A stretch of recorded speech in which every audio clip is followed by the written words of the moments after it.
Hello, it's Anthony Orion for Joker3121 channel on YouTube, and you're watching Night Chat. Now, before you say, well, where's all your your cool digital background and blah blah blah. If uh, if there's one of you out there that are even here on YouTube anymore, are in the country still, are hopefully, I mean, God willing, okay, and that's where I used to record it right there. But as you can see, it's been demolished from different reasons, different so much stuff has went on, and I don't know why it's me. Why am I the one that's so blessed to get all the information about what's going down with everything, But oh, I got lots of it. There's a lot of good channels out there, like Positive Paul, Bruce. I say Bruce Springsteen. My mind's on the music right now. What's his name? I know his name. I can't think. I'm just drawing a blank right now. It's been a long day, but now you see TV.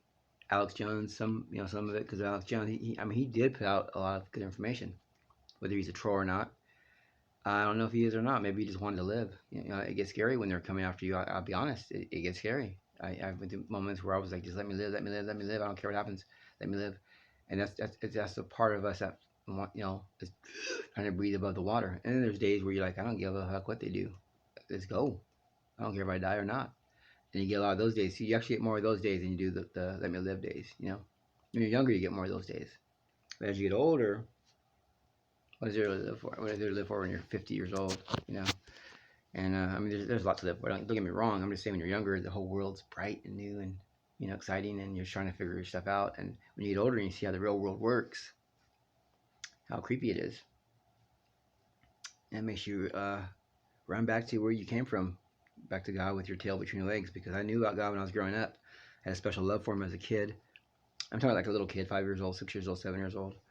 And then, of course, in my teenage years, I got rebellious, like a lot of people do. Mine was probably worse than others. I was really upset because of people dying, and someone told me that God's the one who does it, basically allowing it. So it was His fault. And I thought, well, the devil's not big enough to really blame. He's a crumb. So, it was easier to point the finger at God and feel better about myself because God was so big. I always told God, why would we get upset with the devil? He's the devil. Hello, he's a crumb. But I was wrong, because God doesn't feel that way at all about people. And in fact, it's things have to play out a certain way for a certain reason. There's a reason for everything. But one day you'll learn why, and I'm sure He'll tell us everything we need to know. But as for me, I don't need to know nothing. I trust Him. I don't need to know anything. I know enough to know that He is real and He loves everybody more than anyone can understand. He loves everyone the same way. I was attacked by a light demon in here. Alright, died and went to hell. All I know is I was in sin. I was on fire. I think I had a heart attack, and I was on fire, and it was the worst pain ever. And I cried out to Jesus right away, and by instinct. By the way, it wasn't me. It was like something in me knew to cry out for Jesus. I had some, like I said, background in Him, and when I was 22, I went to churches, and 20, I went church hopping. 21, church hopping. Lots of churches, many churches. And then when I was 22, I found a church I liked, and I stayed there for a whole year. And I learned a lot more in there than I did probably growing up. I mean, I was raised Catholic, but I became Pentecostal, and I learned a lot. I'm not really Pentecostal. I'm just basic Christian, born again, believe that Christ is the Son of God, and there's a lot more power in the Word than Christians want to believe. Now, He said a lot of you will be persecuted and sent because a lot of the Christians earlier didn't believe in the power. When you don't believe there's a power, then that's what happens. You get persecuted and you get put to death or whatever, right? And you can probably, the only way you can die is if you surrender it or if you don't believe in the power. I believe in the power. Would I surrender it for a special reason if God wanted me to? Yeah. There's, if it's to glorify Him in some way, yeah, that's different. But just to die for God, it's redundant. It's been done a trillion times. It doesn't mean anything special. It doesn't mean you love Him or you hate Him. People in the older days always had something to prove. It was an ego. They had more ego than we got. We got actually. It was okay for a man to cry in the 80s. Remember that? We kind of dropped the ego when that came out on TV. It's okay. Remember Oprah? It's okay for a man to cry. So part of the brainwashing they used to get us, some of it, of course, was good. They had to give us some nutrition to get us to go away from the main source, which is God. But it was okay for a man to cry. And then you got to admit, when you're a man and you're able to cry in front of a woman or in public, there's no ego there. But before that, it wasn't okay. See, the macho thing was in place for thousands and thousands of years. Back in the time of Jesus, they always had a, well, I'll die too. It was that ego. If you know you'll die for him, that's all you need to know. If you're secure with it, it's all it takes. So I've seen over 50 miracles, 58 miracles. I've done 8 miracles myself. And I actually, if you count the fact that God every day lets me know that he's there, and you want to count that half the time it's a miracle. It's always the same way, but sometimes he does it through a miracle. Example. I don't know how to put it to you. Just if it was the phone ringing every day, hi, it's God, then sometimes the phone will be floating. Is the way to put it. Sometimes the phone will be, maybe I'm walking and it disappears where I'm at. The point is that half the time or more, it's been paranormal. So if you were to count those miracles, it is supernatural. You can add on easily. I'll be conservative. I'll say 30. It's more than that. I'm a truther. I studied conspiracies with the government, and like a lot of you out there, the conspiracy channels, and we found out there's some really bad mojo going on. It's worse than we thought. We never expected to find the stuff we found. I mean, I didn't. It was Creepville on steroids. From Washington, D.C. being designed as satanic symbols. The top of the Vatican is designed as a snake. From Captain Kangaroo, having kids wear these devil hats, horns with the upside down pentagram. Well, a pentagram is upside down star. So that's what I mean. Captain Kangaroo. I mean, it goes on and on. On and on and on and on. But then I was wondering, I want to find the real juicy stuff, Lord. Oh, be careful what you ask for. Because when I got down to that rabbit hole and I started seeing what was really going on, it was terrifying. It was so heartbreaking at first. I could walk on water. It was so heartbreaking. I was so upset what they were doing to people, to humans, my own people. You remember, I love God, but I'm a human. God's a spirit. Humans are easier to love because a lot of them are perishing and never going to come back. The Bible tells us. Most of them are going to perish unless God has a backup plan that we don't know about, which I hope he does. But if not, they're going to perish. And that's why when I read that in the Bible, that they love the creation more than the creator, I'm like, Lord, please understand. It's not an insult to you. It's just that we don't live with you. For A, you're a spirit, so if we do live with you, we don't see it. B, C, these are our fellow humans. I can relate to a human because I'm human. And they're going to perish. You're going to be there forever. They're going to perish. So that's why it's sadder, because they're going to lose everything. And they're suffering as they're on the way there. They're losing their wives. You know how it is. Life is just rough. Lose an arm, lose a leg, lose an eyeball, lose your wife, your house burns down. It's like that all the time. Life is never calm. I mean, it gets little pockets of it. But there's always something going on. The water's not running. The water's running now. You got bread, but no peanut butter and jelly. Oh, you got peanut butter and jelly now and bread. Everything's that's good, but now you got heartburn. I mean, it's just always something. It's because the devil wanted to be God, and he wasn't able to sustain it. He stole it. God would say, okay, you let him run with it. You let him run with the football. He stole the football. Interception, illegal play. The foul was not called. But okay, you let him run with it, see where it goes, to show everybody that in the end, man's way ain't going to work. The devil's way is not going to work. The only way that's going to work is God's way. Now, we've been invaded by alien rays. My research showed me. There are lots of parallel universes. My research showed me. When you die and you're not ready, you go into a parallel universe. My research, a lot of us in the Mandela effect. What's the Mandela effect? Well, you died. Most likely you died, or you if he didn't die, I'd be a surprise because I know the time I remember seeing a big change, I had died. I mean, obviously, if I'm on fire and then God comes and stops the fire from burning me, He placed me into a body again, a physical body. You can see it's spiritual, but I tried manifesting stuff. I tried flying. I mean, not like jumping off a cliff or anything, but levitate now, and nothing ever happened. So, if God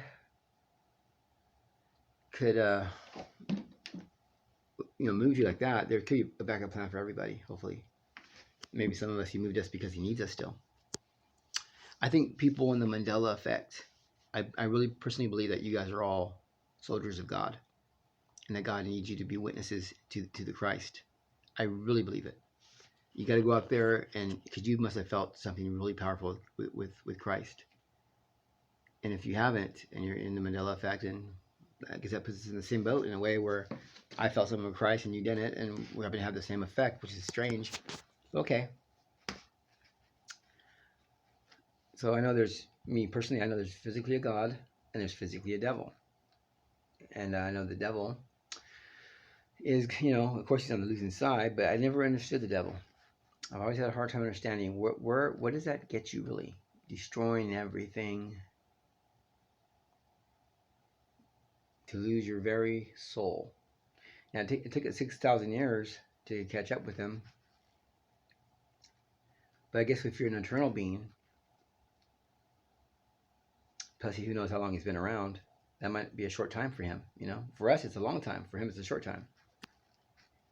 If we were to get that kind of a thing granted, which we definitely wouldn't want, it'd probably be a year in human years, or 2 or 10 or whatever, But the point is that's not enough time to lose your soul. A lot of humans sell their soul. They don't realize they can't sell their soul because God already owns it.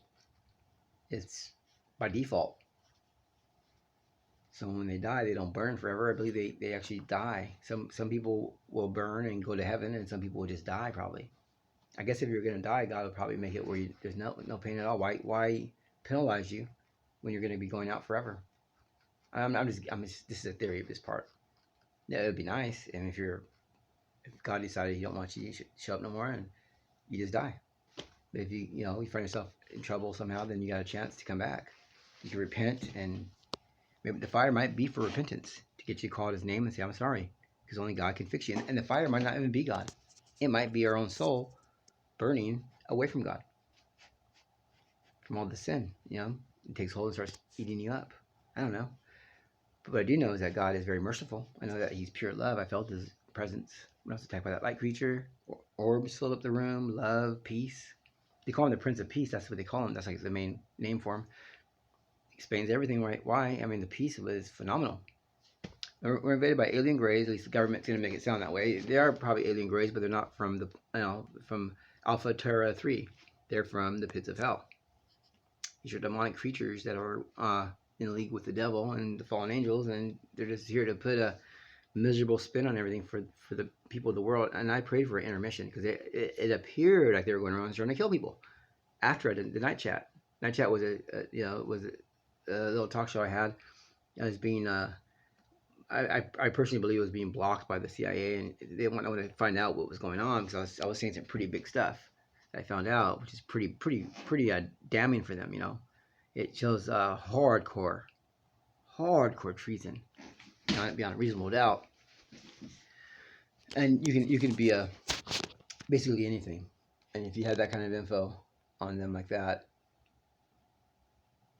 you'd definitely be afraid of that.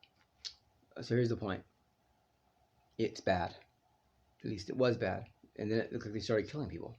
Now maybe they weren't. Maybe they just knocked San Diego into the gutter because they definitely went around ripping everything apart. I don't believe that was the people. I believe it was by design. San Diego's been demolished. One of the most beautiful cities in the USA, demolished. You go out there now, you can't recognize anything. People are missing. No, it's possible those people were holograms and they made it look like they were killing people. Maybe they were holograms the whole time. Who knows? Maybe for years we've been mingling with holograms. Maybe fallen angels, which can you imagine? Well, they also put things in movies, and my Trails, movies took me there, and I figured it out. Inner Skin, or that's the one where that woman's an alien, and she sleeps with all these different men, and then at the end you find out what she does. She puts them in some kind of a mucus membrane kind of area, while she takes on their identity. Mm-hmm. Mm-hmm. Like a parallel Earth, while she becomes you on the regular Earth. Uh-huh. So a lot of these movies, they use black magic. They have to, show it before. They're using something that God did with Moses, and they're just copycats. But they don't really show it. They think they're showing it, but they don't really show it. There's not enough knowledge of what's going on for it to actually work in full power, and it's a flaw they have, and a flaw that they can't reverse. It's already too late. Time's ticking. It's almost over, and there you go. So all that was actually for nothing, because they probably got 20%, 30% of what they wanted, but had they went all the way, now of course God will put them in their own delusion. He'll let them get away with a lot of things that are atrocious, so they let their guard down. Think they're safe, and they can laugh at it. So God could really examine them and go, "Wow, you really are a troll. I knew you were, because I'm God, but a second time is making me have heartburn. You know what I mean? Just to watch this stuff is making me nauseous." But the angels get to see it for the first time. Like, "Oh wow, Lord, we didn't know." Well, yeah, I know about you guys too. I know about all y'all. So yeah, God's very merciful. Yeah, so I'm gonna get some more lights, and I'm gonna light this thing back up and get back on that. And in the meantime, trying to find out what God has planned for me, because you don't give someone 1,500 miracles just to have them sit around. He must have some kind of a plan, but it'll all fall into place when he's ready. I asked him, I said, design it around my own personality. And I hope he did. And I'm sure he knows when I ask him that, because he's God, he knows everything. So if he designs it around my own personality, I'm going to fall right into it. Whatever it is, I'm going to fall right into my own destiny. And when it's time, I'll unleash the beast. Or kill it. That'd be nice. Look at these things. They're very likable. They're very charming. I hung around them. I don't know exactly which ones are which, but I do know some of them were. And they're likable and they're charming. And it's very sad.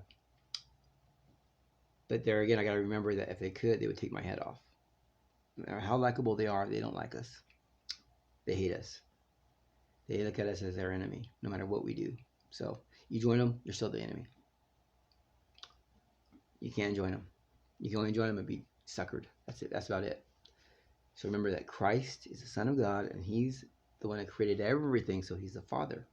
Of course, the spirit that went in him is the Father. So when the man walked around with the spirit in him that gave him all those powers to do the miracles, it was the Father. As a human, he was a son. We're all sons of God. Yeah. God bless you all. Thanks for watching. Get your heart right with Jesus Christ. I'm going to put up a real awesome night chat that I found in the archives. There's someone on my computer too, so for all I know, it's a whole team of people, because they go in there and they do all kinds of stuff. They mess with some of my stuff that was supernatural, and then it got quiet for a while, like someone got maybe taken out by the Holy Spirit. I don't know. The thing is, they got to worry about that, because they never know when God's going to strike. He can always strike one when the one's over there, one when and then he could also mimic them, and they might be talking to their friends and thinking that's one of them, and it's really God saying, "That's right, Johnny, let's go get him." You just never know. He plays the game, and he knows everything that goes on, everything. There's not one thing he can't see. He's all-powerful, omnipresent, and some of the stuff that evil things do, it's part of their own delusion when they're out to hurt others. They deceive themselves as well. God bless you all. Thanks for watching.